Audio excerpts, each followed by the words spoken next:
It's not even old. Look what he says, guys. The madkhalism is a word used by a faction of the Muslims.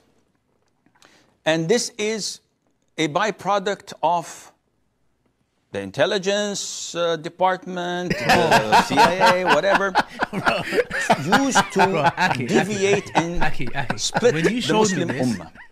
When you showed me this, I couldn't believe what I was hearing. Wallahi, I was like, nah.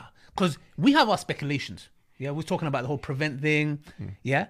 No, but the CIA have mentioned them in official documents. Bro, you told me this today. Yeah, of course. They know about them. That's They're aware. unbelievable. One they know, second, one second. Mention them in what way? Can you clarify? Can you just clarify to us? I can read it out. I don't want to misrepresent the document, but it's there. It's definitely there. What are they saying in a nutshell? Basically, what they were saying from what I was reading was that, like, they were outlining their beliefs. Yeah.